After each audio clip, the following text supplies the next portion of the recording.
Hello everyone. So yeah, I am Science Studio Saw and I have secured All India Rank 15 in GIT CC 2022 and I have just now completed IIT Bombay MTech CC TA degree. So तुम लोगों को बहुत दिक्कत होता है, बहुत questions आता है मुझे कि भैया गेट के लिए अच्छे से नोट्स कैसे बनाएं। देखो नोट्स बहुत इंपॉर्टेंट होता है। नोट्स मतलब वन ऑफ द बेस्ट तुम्हारे साथ पूरा अंत तक रहेगा, पूरा एंड तक रहेगा नोट्स जो है, ठीक है। नोट्स एंड शॉर्ट नोट्स मैं दोनों आज क्लियर करूंगा, ठीक है। तो देखो नोट्स बहुत ही इंपॉर्टेंट है। पहली बात तो ये है कि नोट्स किसी और का फॉलो मत करना, ठीक है। अपना नोट्स बनाओ, थोड़ा ज़्यादा टाइम लगेगा मुझे पता है। नोट्स बना रहे हो, वीडियो देख रहे हो, फिर से शायद वीडियो देखना पड़ेगा और एक बार नोट्स बनाने के लिए, या वीडियो ज़्यादा स्पीड में तुम नहीं देख पाओगे, थोड़ा अटक के देखना, पॉज करके करके देखना पड़ेगा तुमको। बट मेरा बात मानो कि ये वर्थ इट होगा। नोट्स बनाना बहुत इंपॉर्टेंट होता है, ठीक है। अगर तुम नोट्स ठीक से नहीं बनाओगे ना, उसके बाद तुम पहली बार तो ठीक है भाई, जल्दी जल्दी मेरा हो जा रहा है, वो ठीक है भाई, तब तसल्ली होगा। बट नेक्स्ट टाइम जब तुम रिविजन करते जाओगे तब तुम्हारा दिक्कत होगा। अगर तुम दूसरे नोट से करोगे ना, रिविजन करने के टाइम तुमको स्टोरी याद नहीं आएगा कि सर जो बोले थे, वो इमोशंस याद नहीं आएगा। तो जो तुम खुद सोच के लिख रहे हो ना, ऐसे लिखो कि तुमको वो पढ़ के पूरा याद आ जाए कि ओ अच्छा सर ऐसे ऐसे बोले थे, ये कॉन्सेप्ट ऐसे समझाए थे। वो चीज़ तुम्हारा दूसरे के नोट से नहीं होगा। हाँ पता है, अगर तुम्हारे पास बहुत ही कम टाइम है, तुमको बहुत ही जल्दी तुमको सब कुछ कवर अप करना है, तो मतलब और कोई तुम्हारे पास चारा नहीं बचा कि खुद नोट्स बनाओ, सब कुछ करो, सब कुछ ट्रेडिशनली फॉलो करो, तब तुम मतलब वर्स्ट केस में दूसरे को नोट्स फॉलो कर सकते हो। बट वो भी देख लेना कि दूसरे को नोट्स किसका फॉलो कर रहे हो। एक अच्छे से नोट्स होना चाहिए, थोड़ा मार्किंग होगा तो अच्छा होगा। नोट्स थोड़ा मतलब नीट एंड क्लीन होना चाहिए। और तुम उसके ऊपर खुद का मतलब वो जेरोक्स करके या पीडीएफ बना के कुछ भी उसके ऊपर लिख लो। मतलब खुद का अगर कुछ ऐड या सब्स्टिट्यूट करना है तो वो खुद के ऊपर लिख लो, मतलब उसके ऊपर लिख लो। तो तुमको सेकंड टाइम जब तुम रिवीजन कर रहे हो ना, तो तुमको पता लगेगा अच्छा अच्छा मैं ये करेक्शन किया था, ये मैं चीज़ डाला था। तो थोड़ा थोड़ा करके तुम अपना नोट्स वो बना चुके हो, ऐसे लगेगा तुमको। तो पहली बात तो यह है कि अगर टाइम है, ट्रेडिशनल वे में पढ़ना चाहते हो पूरा अच्छे से, तो नोट्स अपना बनाओ। सेकंड चीज़, कैसे बनाए अच्छे से नोट्स। बहुत ज़्यादा लिखे या बहुत कम लिखे तो क्या सही रहेगा आप लोगों के लिए। तो देखो, जब आप लोगों के पास तुम पहली बार पढ़ रहे हो ना, मेरा ये मानना है कि सर जो जो व्हाइट बोर्ड या ब्लैक बोर्ड में लिख रहे हैं तुम वो सब लिख लो, कुछ भी मत छोड़ो। क्योंकि देखो गेट के जो जो कोचिंग्स है, कोई भी टीचर ऐसे कुछ ना कुछ नहीं लिख देंगे। उसका नीड होगा किसी ना किसी चीज़ में, या स्टोरी बनाने में, या कॉन्सेप्ट समझाने में, तो ही लिखेंगे वो चीज़, ठीक है। तो सर मुझे मेरा नोट्स ऐसा बना था कि जो जो टीचर लिख रहे हैं मैं भी वो लिख रहा हूँ विथ सम एक्स्ट्रा पॉइंट्स, जो मुझे आसानी होगा, जो सर मुंह में बोल रहे हैं, मतलब वोकली मतलब ओरली बोल रहे हैं कि ये चीज़ है, वो मैं लिख रहा हूँ। क्योंकि मुझे बाद में जब मैं रिवीजन करूंगा तब तो मैं वीडियो नहीं देखूंगा, मैं रिवीजन का टाइम बहुत बढ़ जाएगा। तो उसके लिए क्या करता हूँ कि जो जो मुझे चाहिए वो स्टोरी याद करने के लिए, कॉन्सेप्ट याद करने के लिए, वो मैं लिख लेता हूँ। तो तुम ये जान सकते हो, तुमको ये जानना होगा कि तुम्हारे लिए कितना लिखना परफेक्ट है। तो वो तुम अच्छे से लिखना, मतलब उसमें कुछ खामियां मत रखना। क्योंकि वही तुम चीज़ पढ़ बार बार रिवीजन करते जाओगे, ठीक है। 3 4 5 बार रिवीजन करके वही चीज़। तो अगर उसमें ही तुम्हारा सारा चीज़ नहीं होगा, तुम ये तो मत सोच के रहो कि पहली बार जब अप्रैल में या जून में जो चीज़ तुम पढ़ रहे हो वो चीज़ तुमको दिसंबर में भी याद रहेगा। वो वीडियो का चीज़ वो नहीं रहेगा। तुम जो जो चीज़ रिवीजन करोगे बार बार वही तुमको याद रहेगा लास्ट तक, ठीक है। तो नोट्स बहुत अच्छे से बनाना। बाकी नोट्स में मुझे मानना है कि अगर तुम नोट्स को अच्छे से कैसे बनाया जाए, मैं 3 या 4 पेन यूज़ करता था। क्योंकि देखो 12 सब्जेक्ट्स है, इतना सारा नोट्स बनेगा। अगर सिर्फ ब्लू या ब्लैक पेन में पूरा नोट्स मैं लिखूंगा ना, तो जब मैं पढ़ूंगा तो मोनोटोनस लगेगा। वो मोनोटोनस मुझे नहीं लगना चाहिए। तो मुझे मेरा ये मानना था, मैं छोटे मतलब मैं जब प्रिपेयर कर रहा था दूसरे एग्जाम के लिए भी क्लास 11 12 में, तब भी मैं यही करता था कि 3 या 4 पेन लेता था, blue black red and green.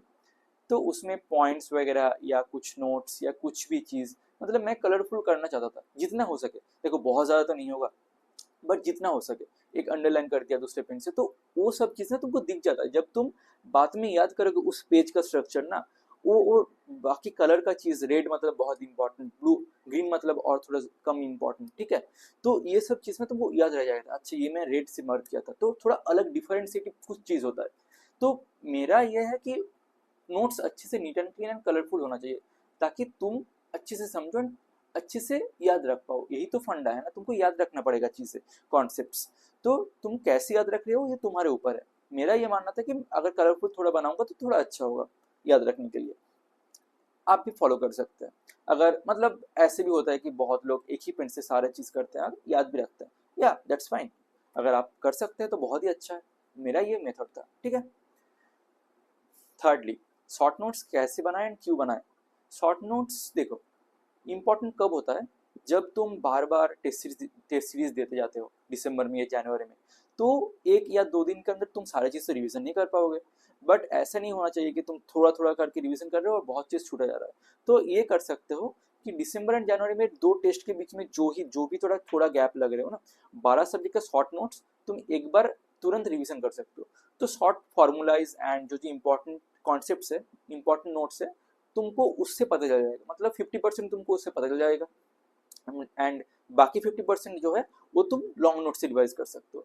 But मैं भी बनाया था, मेरा बहुत टाइम गया था शॉर्ट नोट्स बनाने के लिए, क्योंकि आपको 30 पेज या 20 पेजेस के अंदर पूरा वो खत्म करना होता है। आपको देखना होता है कौन सा चीज़ इंक्लूड करिए, कौन सा चीज़ एक्सक्लूड करे। तो ये सारे बहुत दिक्कत वाली चीज़ है। तो फिर इसके लिए मैं तो बनाया था बहुत मतलब टाइम देके, बट एक्चुअली मेरा क्या हुआ था कि लास्ट में जब मैं प्रिपेयर कर रहा था फ्रॉम शॉर्ट नोट्स, मुझे ये लगा कि मेरा बहुत चीज़ छूट रहा है। मतलब मुझे तसल्ली नहीं हो रहा कि अरे शॉर्ट नोट्स देके मैं पूरा कवर कर रहा हूँ। तो मैं क्या किया कि शॉर्ट नोट्स मैं हटा दिया। मैं कुछ भी फिर शॉर्ट नोट्स से नहीं पढ़ा एंड लॉन्ग नोट्स मेरा इतना अच्छे से रिवाइज हो गया था कि मुझे पता था कि इसके बाद ये आएगा, इसके बाद ये आएगा। तो लॉन्ग नोट्स ही जस्ट ऐसे पढ़ने मस मतलब देखते गया तो हो गया। तो मेरा शॉर्ट नोट्स मेरा खुद का उतना यूज़फुल नहीं रहा था, बट आप लोग यूज़ कर सकते हैं क्योंकि बहुत लोग यूज़ करते हैं ये शॉर्ट नोट्स यूज़ करते हैं फॉर टेस्ट सीरीज। एंड मैं प्रेफर करूंगा कि लास्ट गेट एग्जाम देने से पहले जो लास्ट आपका रिवीजन होगा, जो थॉरोली आप रिवाइज करोगे, वो बहुत ही अच्छे से लॉन्ग नोट से करना, क्योंकि आपको सारे कॉन्सेप्ट चाहिए। गेट में 50% याद रख के कुछ नहीं होगा, वो आप ऐसे ही कर पाएंगे, ठीक है। जो आपको क्रिटिकल क्वेश्चन आएगा वो आपको उसी कॉन्सेप्ट से क्वेश्चन आएगा, जो आपको कॉन्सेप्ट याद रहेगा उस वो यूज करके आप सॉल्व कर पाएंगे। स्ट्रेट एंड फॉरवर्ड कुछ भी क्वेश्चन आएगा आप ऐसे ही सॉल्व कर देंगे, ठीक। तो नेक्स्ट पॉइंट ये शॉर्ट नोट्स कैसे बनाएं, अच्छे से कैसे बनाएं। देखो शॉर्ट नोट्स बनाने का 3-4 चीज़ ध्यान रखना है कि शॉर्ट नोट्स बहुत लेंदी नहीं होना चाहिए, तो फिर वो शॉर्ट नोट्स का कोई मतलब नहीं बनता। शॉर्ट नोट्स बहुत लेंदी नहीं होना चाहिए, मतलब 20 या 30 पेज के अंदर होना चाहिए। एंड शॉर्ट नोट्स क्या बनाना, मतलब अगर कोई कॉन्सेप्ट ले रहे हो तो अगर चाहिए आपको बहुत यूजफुल होगा, मतलब वो कॉन्सेप्ट बहुत इंपॉर्टेंट है ना, आपको वो कॉन्सेप्ट कैसे इम्प्लीमेंट करना है वो याद नहीं रह रहा, तो फिर आप एक उसका एग्जाम्पल अटैच कर सकते हैं आपको शॉर्ट नोट्स में। बट अगर आपको लग रहा है कि ये हो जाएगा, तो फिर प्लीज़ प्लीज़ उसमें आप एग्जाम्पल ऐड ना कीजिए, ठीक है। तो फिर आप जो जो इंपॉर्टेंट टॉपिक्स है, इंपॉर्टेंट लाइन्स है, वो जस्ट लिख लीजिए एंड आपको अगर नीड होगा तो एक मैक्सिमम एक एग्जाम्पल आपको ऐड कर सकता है, ठीक है। ऐसे करके करके जो भी आपको लगेगा कि ये मुझे अच्छा लग रहा है, मतलब ये इंपॉर्टेंट है, बार बार ये कॉन्सेप्ट रिपीट हो रहा है, वो चीज़ आपको शॉर्ट नोट्स में घुसाना ही घुसाना होगा, ठीक है। और मतलब try to use colourful paints, क्योंकि शॉर्ट नोट्स आपको दिखेगा कि मार्कर या ओवरराइटिंग मतलब कुछ भी यूज़ करके आप कलरफुल कर सकते हैं, तो आसानी होगा बार बार वो रिवाइज करने में। एंड शॉर्ट नोट्स पे बहुत ज़्यादा लेंथी मत लिखना कोई भी चीज़। वो अगर 3-4 लाइन का भी होगा शॉर्ट लॉन्ग नोट्स में, उसको एकदम रिफ्रेश करके समराइज करके एक लाइन पे लिख देना, कि तुमको पढ़ के वो लॉन्ग नोट्स में रेफर होना चाहिए। मतलब ये लिंक लिस्ट टाइप का है, ठीक है। मतलब यहाँ पे एक नोट रहेगा या फिर एड्रेस रहेगा, आप उस एड्रेस को कॉल करके आपको देखना पड़ेगा वहाँ पे डेटा क्या है, मतलब लॉन्ग नोट्स में आपका डेटा क्या है, ठीक है। तो लिंक लिस्ट मतलब पॉइंटर जैसा है, आपको इधर से उधर कॉल करना पड़ेगा जस्ट। वो कॉल कैसे अच्छे से होगा, वो पॉइंटर कैसे अच्छे से बनेगा, वो जस्ट चीज़ आपको शॉर्ट नोट्स में डालना है, ठीक है।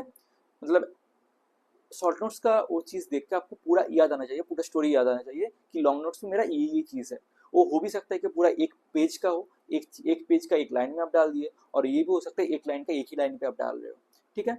एंड फॉर्मूलाइज वगैरह लिख लेना, क्योंकि वो बहुत इंपॉर्टेंट होता है, आप भूल सकते हैं फॉर्मूला। अगर भूल गया तो आपको कॉन्सेप्ट याद रहेगा, पर फॉर्मूला भूल गया तो आप क्वेश्चन सॉल्व नहीं करेंगे, ठीक है, कर पाएंगे। बाकी या मतलब मैं सारी चीज़ बोल ही दिया कि कैसे कैसे ऐड करना है बाकी चीज़। तो फिर बहुत अच्छे से प्रैक्टिस कीजिए एंड मतलब नोट्स में मैं बोलूँगा जब पहली बार पढ़ रहे हैं या कुछ भी कर रहे हैं, नोट्स में बहुत अच्छे से आप एम्फेसिस कीजिए क्योंकि ये बहुत इंपॉर्टेंट है. Good notes which is very important for getting good rank and for getting या. So best of luck. And आपको कोई भी अगर चीज़ मुझे पूछना है तो आप मुझे इंस्टाग्राम या लिंक्डइन से कनेक्ट कर सकते हैं, डिस्क्रिप्शन बॉक्स में दिया हुआ है. एंड कुछ भी चीज़ गेट प्रिपरेशन है या जे प्रिपरेशन एंड प्लेसमेंट प्रिपरेशन, कुछ भी चीज़ आपको अगर हेल्प चाहिए तो मुझे मैसेज करिए, मैं आपको पिंग बैक करूँगा. All the best. Thank you.